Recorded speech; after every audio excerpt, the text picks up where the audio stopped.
So I had mentioned, well, I took the video down though, but I recently bought Donald Trump's other book, Letters. What was it? Letters to Trump. Letters he's gotten from Alec Baldwin, Hollywood, even Rosie O'Donnell, which I was surprised, which it would have been prior to their big fight. I remember that big fight over when she was on The View, and but yeah, a bunch of people, like several letters from Richard Nixon, Reagan, Prince Abdullah, Princess Diana, Michael Jackson, Ted Kennedy,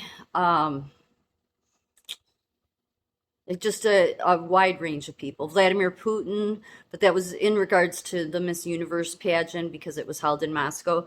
But one of them really stood out to me. I'm not going to read it because I don't I shouldn't read his letter. Like probably wants people to buy the book. So I mean I'm just assuming that. But there was one from Marie Cuomo, but it was back in 1988, and it was about the kickoff press conference for the United States of New York is a statewide, multifaceted race relations awareness and educational campaign. The campaign will begin with the distribution of advertising materials for television, radio, newspaper. The public awareness effort will be augmented by a series of programs designated to foster racial harmony. The statewide effort will include the creation of a new crisis prevention unit and a toll-free telephone hotline.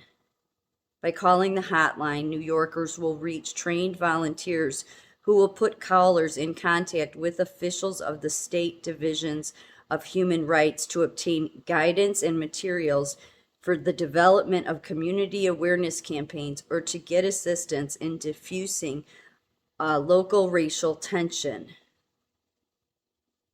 Okay, so see, they suck at it. But see, they don't address the true problem, and they know they don't, but they just make a bunch of money and, make these big events, but they're unnecessary.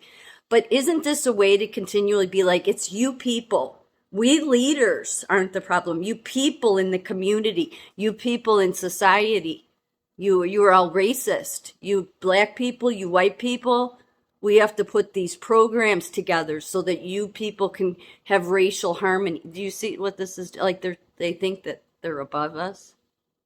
Seriously, because this is I wouldn't normally criticize this. I mean, like 10 years ago I probably would, or 15, but them playing the race card they've done for a long freaking time, okay? And they're the ones that cause the problem. The ones that come up with all the solutions, like your unconscious bias and all, they're the ones that are the race, they cause the problems. Because they keep it going. They want to keep it going. It serves them. It serves them to put some pointless thing together and then demoralize you and me, whether you're black or white, by saying, we have to come together and we're putting this together. The whites have to understand their unconscious bias. They have to understand that they're all racist and that they have this privilege, they have the privileged entitlement. I mean, they just keep using this narrative over and over again. It's freaking old, okay? And that was back in 1988. To help diffuse local racial tensions that they cause. This is what I mean. They cause it, and then they want to come in and say, we have to fix it because it's all of you people's fault. It's you black people's fault. It's you white people's fault. It's all of you people. It's not us in leadership. No, of course not. It's all of you people's fault. Yeah. Well, the problem is it's their fault. This is what I don't like about all this stuff. It's, and that was back in 1988. I think Trump, she was thanking him because he had donated or something like that for it. But yeah, a crisis hotline to help racial division that they cause. And look, it's still going on today, isn't it? So they suck. They suck at it. At the very least, you can say, even if they weren't complicit in creating the crisis, they suck at fixing it. So maybe they should stop trying to fix it. Like today, stop your unconscious bias bullshit. Okay, I mean, people are far more intelligent than our leadership give us. Uh, I don't know. Maybe it comes with getting elected that they somehow think that they're smarter than you. I think it does. I think there must be some sort of ego kind of thing that takes place. And I mean that bad ego. Ego and confidence, those are two different things. So I don't want people to, when I bring up ego, ego is the false self. It's a false, phony self. It's really, it's just, it often gets you into trouble. And it doesn't necessarily mean you think grand of yourself. You're people that beat up on themselves all the time, or those people that always say sorry for stuff. That's ego too.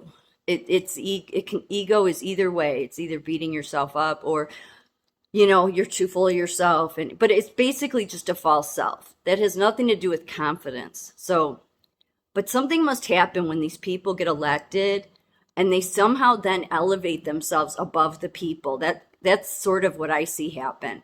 I mean, Pritzker is a perfect example of that. Now, Pritzker has likely always saw himself as above the people, even before he was selected. I mean, to be the governor. But yeah, and based on what? Based on what would be my question.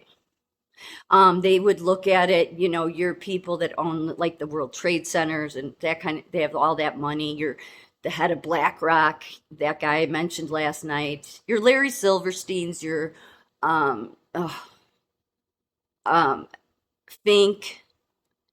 These are, your Klaus Schwab's, there's so many you could point to. They somehow, because of money, place themselves at this higher bracket, like I know better, when really I think it's been shown they don't. They really don't. They're really just the ones that what they sow is division. They sow division. And again, it's very important to remember what Jesus said about those who sow division. Yeah.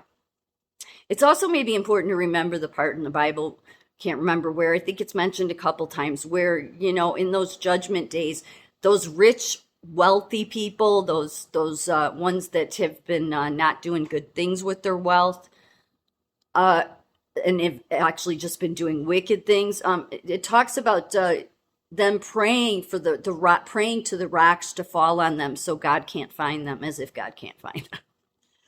Yeah, that's how much they want to hide from God, because then they realize, oh no, he's real. Yeah, so given that so much of the Bible has been coming true, most especially in the past few years, like in a big way, you'd think they'd get a clue, but I don't think they do. Because no, I think they do. And I think that's why they like are running. Because I mean, really, it's all been about those rich, wealthy people using science, using the universities, because they know they've been walking the wrong road. They do. They know they've been walking a road that's wrong. Come on, there's very few people that don't know right from wrong when you're an adult, okay? And yet they want to live forever. That's what a lot of them want. Yes, that's why they want to be part machine. And that's because, and why would they want to live forever? Because they know where they're going. I've said it before. They know that there's a God, and the biblical one, because there's too much proof for it. That it is the biblical one. So that's what that's what their race is because if they can live forever, then they think they never have to face God. But they miss that part in the Bible where there's many people alive when Jesus returns. Like, it's not like everybody dies and then Jesus returns. What would be the point of that? No, there's people living and Jesus returns. It's just, it comes to that crisis point where the way you read Revelations and then look at the world, you realize there comes a point when it's so bad worldwide that the only choice is for Jesus to return, because Jesus won't let these people destroy his creation, even though they've destroyed it enough. There's eventually that point where it's like, yeah, no, now he has to step in. So yeah, that's when they start screaming to the rocks, please fall on us, hide us. Yep. So even if they get to their goals of living forever and becoming part human and part machine, and that's literally what they've been working at with the transhumanism stuff, look it up. It wouldn't matter, because when Jesus returns, that machine body they have isn't going to matter anyway, if you know what I mean. They're going to be judged either way. So they're not higher than us or smarter than us. Actually, they're quite the opposite. They're very stupid.